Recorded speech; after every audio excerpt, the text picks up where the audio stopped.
So hello दोस्तों, मेरा नाम है आकाश और आप देख रहे हैं ओन जी के यूट्यूब चैनल। दोस्तों आज हम स्टार्ट करेंगे जी के जिसका महायुद्ध का पार्ट 15, ठीक है दोस्तों। और ये क्लास एसएससी एमटीएस और एसएससी सीएचएसएल दोनों के लिए महत्वपूर्ण साबित होने वाली है, ठीक है। क्योंकि दोस्तों इस वीडियो के अंदर मैंने जितने भी जी के जिसके टॉप इंपोर्टेंट क्वेश्चन हो सकते हैं सारे मैंने इस वीडियो में डिस्कस कर रहे हैं, ठीक है। और दोस्तों मैं आपको गारंटी देता हूँ दोस्तों, अगर आप इस वीडियो को पूरा देखते हो तो आपको यहाँ से बहुत सारे क्वेश्चन देखने को मिलेंगे, ठीक है। दोस्तों हमने इससे पहले जी के जिसके महायुद्ध के पार्ट 14 और बना रखे हैं। अगर आपने अभी तक उन पार्टों को नहीं देखा है तो उन पार्टों को भी जरूर देखना, क्योंकि दोस्तों वहाँ से स्टूडेंट को बहुत सारा लगा हुआ है, ठीक है। बहुत सारे जी के जिसके क्वेश्चन देखने को मिले हैं। तो शुरुआत करते हैं दोस्तों पहले क्वेश्चन से। पहले क्वेश्चन है दोस्तों आज का हमारा, निम्नलिखित में से कौन सा स्थलीय ग्रह है। स्थलीय ग्रह का मतलब है दोस्तों जिनके पास जमीन है, जैसा अपनी पृथ्वी होती है ना ऐसी जमीन, ठीक है। तो ये शुक्र ग्रह के पास है। ऑप्शन नंबर डी इसमें राइट आंसर हो जाएगा, ठीक है दोस्तों। अच्छा दोस्तों शुक्र से अलग और कौन कौन से ग्रह हैं जिनके पास स्थलीय जमीन है, तो वो है दोस्तों बुध, शुक्र, पृथ्वी, मंगल, ठीक है। ये चार ग्रह ऐसे हैं जिनके पास मतलब जमीन है। बाकी जितने भी ग्रह हैं इनसे अलग उनके पास सब गैस है, यानी कि गैस के बने हुए हैं, ठीक है। जैसे कि दोस्तों बृहस्पति हो गया, शनि हो गया, अरुण हो गया, वरुण हो गया, ठीक है। ये सब मतलब गैस के बने हुए ग्रह हैं, ठीक है। ये आपको ध्यान रखना है। इसके अलावा दोस्तों यहाँ से एक क्वेश्चन बनता है यहाँ से कि बृहस्पति का सबसे बड़ा उपग्रह कौन सा है दोस्तों। तो बृहस्पति का सबसे बड़ा उपग्रह है, उसका नाम है दोस्तों ज्ञानेमीड, ठीक है। जो कि दोस्तों सौरमंडल का सबसे बड़ा चंद्रमा भी है, ये भी आपको ध्यान रखना है। इसके अलावा दोस्तों बात करते हैं शनि उपग्रह की, ठीक है। शनि की बात करते हैं दोस्तों, शनि का सबसे बड़ा उपग्रह कौन सा है, तो शनि का सबसे बड़ा उपग्रह है उसका नाम है टाइटन, ठीक है। जो कि दोस्तों सौरमंडल का दूसरा सबसे बड़ा उपग्रह है, ठीक है।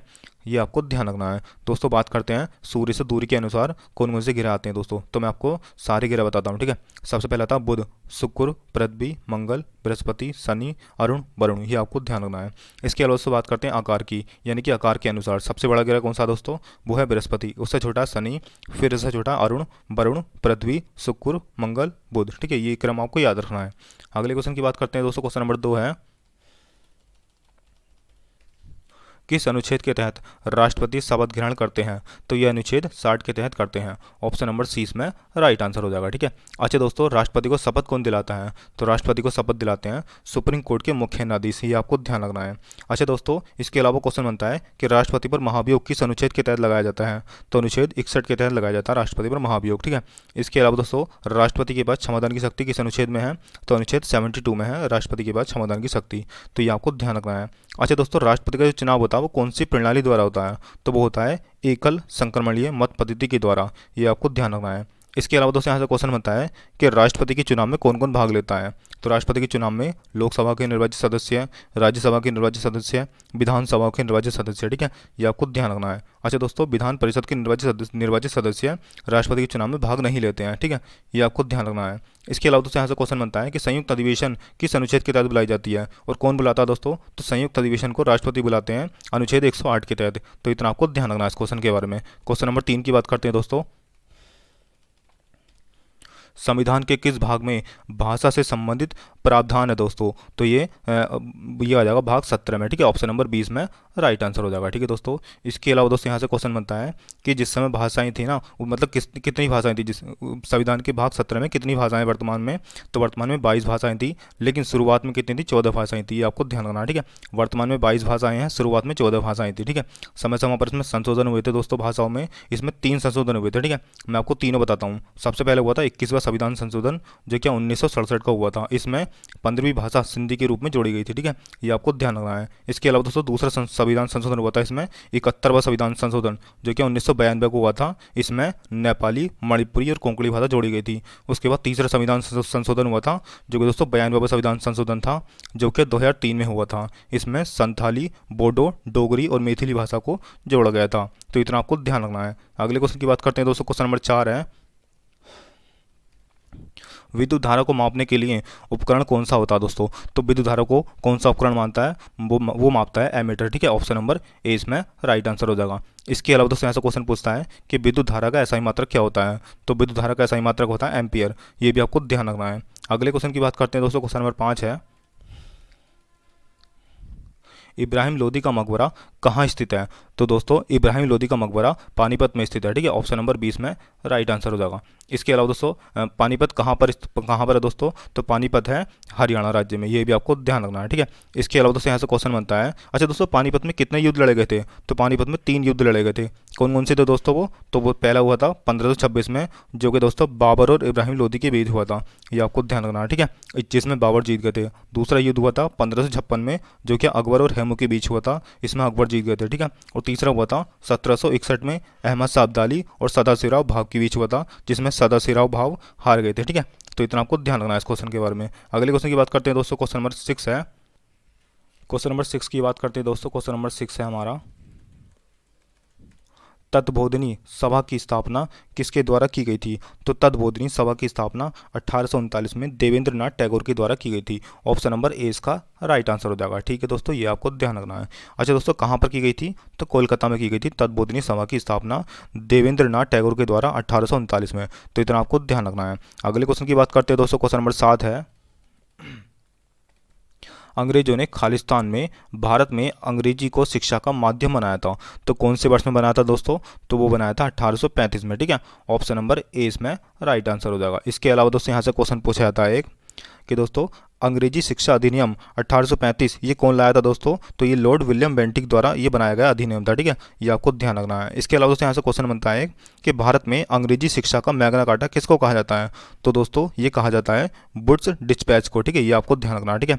यानी कि भारत में अंग्रेजी शिक्षा का मैग्ना कार्टा वुड्स डिस्पैच को कहा जाता है। तो इतना आपको ध्यान रखना है, ठीक है दोस्तों। अगले क्वेश्चन की बात करते हैं दोस्तों। क्वेश्चन नंबर 8 है, राष्ट्रपति के चुनाव में निम्न में से कौन भाग नहीं लेता है? तो मैंने आपको ऊपर भी बताया था कौन कौन भाग लेते हैं इसमें। तो राज्यसभा के निर्वाचित सदस्य भाग लेते हैं, लोकसभा के निर्वाचित सदस्य भाग लेते हैं, विधानसभा के निर्वाचित सदस्य भाग लेते हैं, लेकिन विधान परिषदों के निर्वाचित सदस्य भाग नहीं लेते हैं, ठीक है।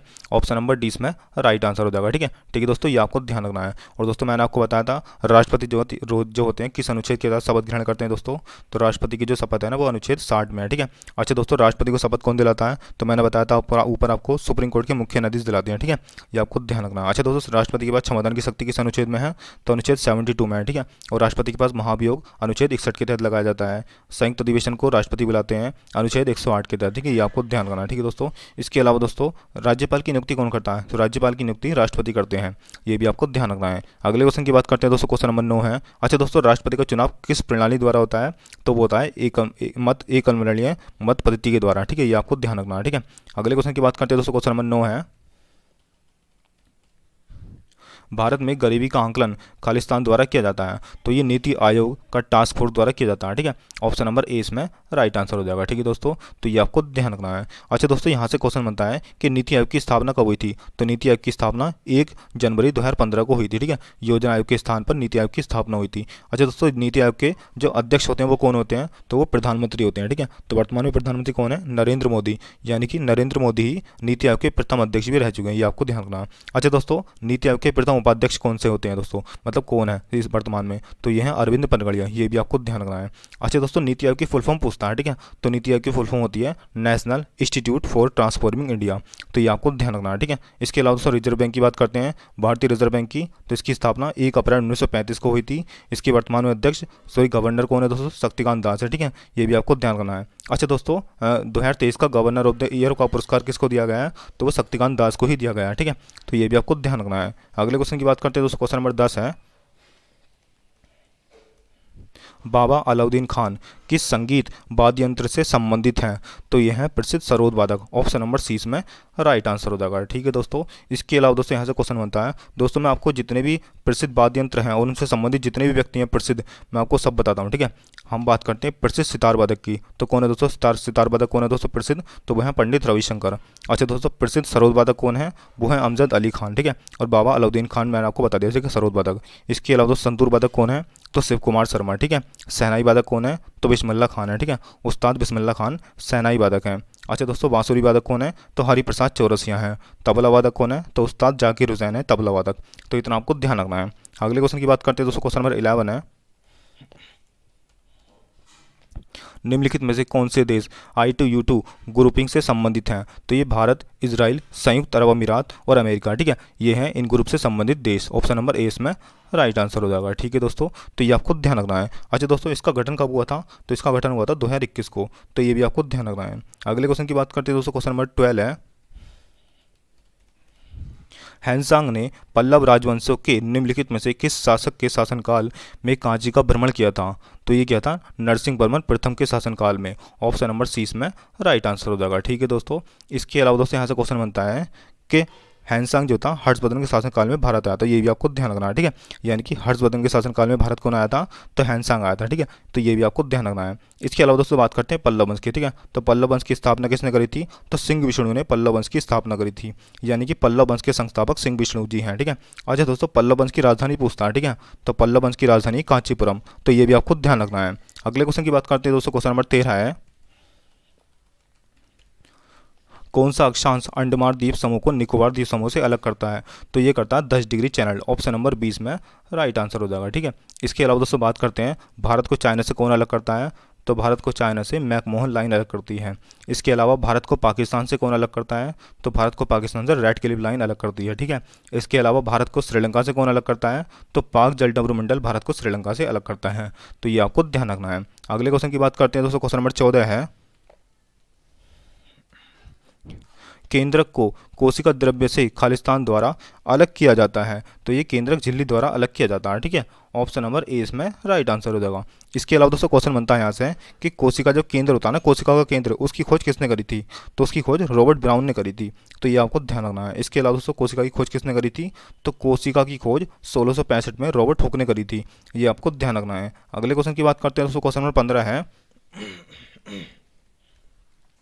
कौन सा संगठन वैश्विक आतंकवाद सूचकांक जारी करता है, तो ये करता है अर्थशास्त्र और शांति संघर्ष संस्थान, ठीक है, IEP, ऑप्शन नंबर ए इसमें राइट आंसर हो जाएगा, ठीक है दोस्तों।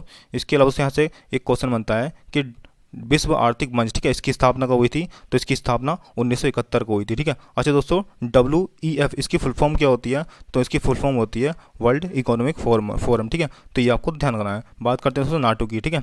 नाटो की फुल फॉर्म पूछता है वो, तो नाटो की फुल फॉर्म होती है नॉर्थ अटलांटिक ट्रीट ऑर्गेनाइजेशन, ठीक है। और इसकी स्थापना 4 अप्रैल 1949 को हुई थी, ठीक है। तो ये आपको ध्यान रखना है। अच्छा दोस्तों, नाटो का मुख्यालय पूछता है, ठीक है। तो नाटो का मुख्यालय कहाँ पर है, तो नाटो का मुख्यालय ब्रुसेल्स में है, ठीक है। और ब्रुसेल्स कहाँ पर है, बेल्जियम में, तो ये भी आपको ध्यान रखना है। अगले क्वेश्चन की बात करते हैं दोस्तों, क्वेश्चन नंबर 16 है,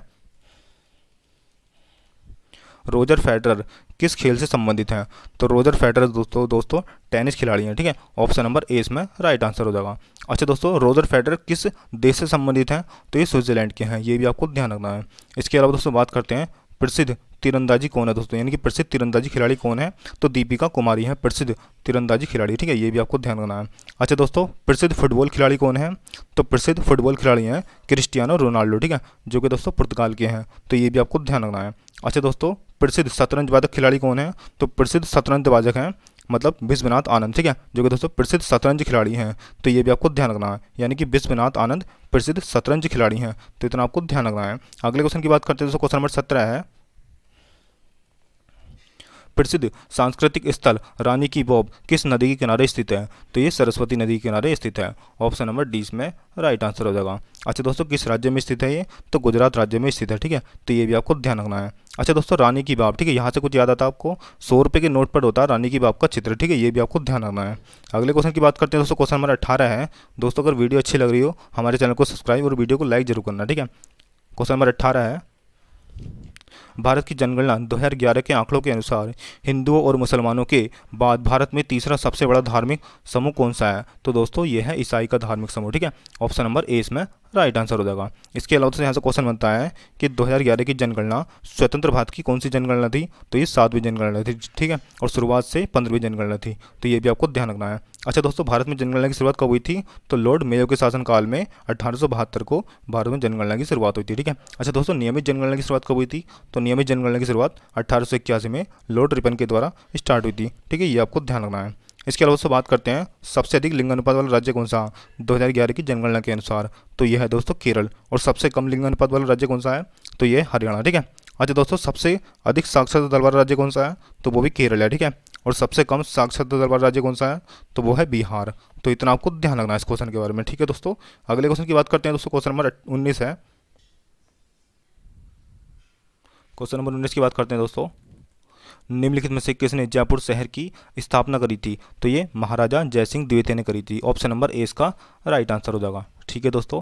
इसके अलावा दोस्तों आगरा शहर की स्थापना किसने करी थी, तो आगरा शहर की स्थापना सिकंदर लोदी ने करी थी, और कब करी थी, 1504 में करी थी, तो ये भी आपको ध्यान रखना है। अगले क्वेश्चन की बात करते हैं दोस्तों, क्वेश्चन नंबर 20 है, भारतीय क्रिकेट कंट्रोल बोर्ड की स्थापना किस वर्ष हुई थी, तो ये दिसंबर 1928 में हुई थी, ठीक है, ऑप्शन नंबर सी इसमें राइट आंसर हो जाएगा। अच्छा दोस्तों, भारतीय क्रिकेट कंट्रोल बोर्ड का हेडक्वार्टर कहाँ पर है? तो ये मुंबई में स्थित है, ठीक है, ये भी आपको ध्यान रखना है। अगले क्वेश्चन की बात करते हैं दोस्तों, क्वेश्चन नंबर 21 है, अंग्रेजों ने बंगाल को विभाजित करने का क्या कारण दिया था? तो ये दिया था प्रशासनिक सुधार का कारण। ऑप्शन नंबर सी इसमें राइट आंसर हो जाएगा, ठीक है दोस्तों। इसके अलावा दोस्तों बात करते हैं बंगाल विभाजन किस वर्ष हुआ था? तो ये 16 अक्टूबर 1905 को हुआ था, ठीक है, लॉर्ड कर्जन के शासनकाल में। लेकिन बाद में क्या हुआ था दोस्तों, 1911 में बंगाल विभाजन को रद्द कर दिया गया था, ठीक है, लॉर्ड हार्डिंग के द्वारा बंगाल विभाजन को रद्द कर दिया गया था 1911 में, ठीक है। तो ये आपको ध्यान रखना, यानी कि दोस्तों 1905 में बंगाल विभाजन हुआ था और 1911 में इसको रद्द कर दिया गया था, ठीक है दोस्तों। तो इतना आपको ध्यान रखना है। अगले क्वेश्चन की बात करते हैं फ्रेंड्स। अगला क्वेश्चन है क्वेश्चन नंबर 25, राउत नाचा नृत्य किस राज्य से संबंधित है? तो ये छत्तीसगढ़ से संबंधित है, ठीक है, ऑप्शन नंबर डी इसमें राइट आंसर हो जाएगा, ठीक है दोस्तों। इसके अलावा दोस्तों बात करते हैं छत्तीसगढ़ का प्रसिद्ध त्यौहार कौन सा है? तो छत्तीसगढ़ का प्रसिद्ध त्यौहार है हरेली त्यौहार, ठीक है, यानी कि हरेली महोत्सव छत्तीसगढ़ में मनाया जाता है। इसके अलावा दोस्तों इससे मिलता जुलता एक नाम है हरेला, ठीक है, एक है दोस्तों हरेली और एक है हरेला। हरेली जो है छत्तीसगढ़ से संबंधित है और हरेला जो है वो उत्तराखंड से संबंधित है, ठीक है, यानी कि उत्तराखंड का प्रमुख त्यौहार है हरेला, ये भी आपको ध्यान रखना है। इसके अलावा दोस्तों बात करते हैं असम की। तो असम में एक प्रसिद्ध त्यौहार मनाया जाता है, उसका नाम क्या है दोस्तों? तो उसका नाम है बिहू महोत्सव, ठीक है, ये आपको ध्यान रखना है। अच्छा दोस्तों, असम का एक प्रसिद्ध शास्त्रीय नृत्य है, वो कौन सा है दोस्तों? तो वो है सत्रिया, ठीक है, सत्रिया शास्त्रीय नृत्य है जो कि असम का एक प्रसिद्ध शास्त्रीय नृत्य है, ठीक है, तो इतना आपको ध्यान रखना है। अच्छा दोस्तों, बिहार की बात करते हैं। तो बिहार में कौन सा त्यौहार मनाया जाता है? तो बिहार में छठ पूजा मनाई जाती है, ठीक है, जिसमें सूर्य भगवान की पूजा होती है, तो ये आपको ध्यान रखना है। अच्छा दोस्तों, बिहार में एक लोक नृत्य ही मनाया जाता है, उसका नाम क्या है? तो उसका नाम है जोगड़ी नृत्य, ठीक है, तो ये आपको ध्यान रखना है। इसके अलावा दोस्तों बात करते हैं अरुणाचल प्रदेश की। तो अरुणाचल प्रदेश में कौन सा त्यौहार मनाया जाता है? तो अरुणाचल प्रदेश में सोलंग महोत्सव मनाया जाता है, ये आपको ध्यान रखना है, ठीक है। इसके अलावा दोस्तों अरुणाचल प्रदेश में कौन सा नृत्य मनाया जाता है? उसका नाम है दोस्तों सिंह और मयूर नृत्य, तो इतना आपको ध्यान रखना है। अगले क्वेश्चन की बात करते हैं दोस्तों, क्वेश्चन नंबर 23 है, भारत में जनगणना आमतौर पर कितने वर्षों के बाद की जाती है? तो भारत में जनगणना आमतौर पर 10 वर्ष के बाद की जाती है, ऑप्शन नंबर ए इसमें राइट आंसर हो जाएगा, ठीक है। अगले क्वेश्चन की बात करते हैं तो क्वेश्चन नंबर 24 है, नवरोज उत्सव किसके साथ जुड़ा हुआ है दोस्तों?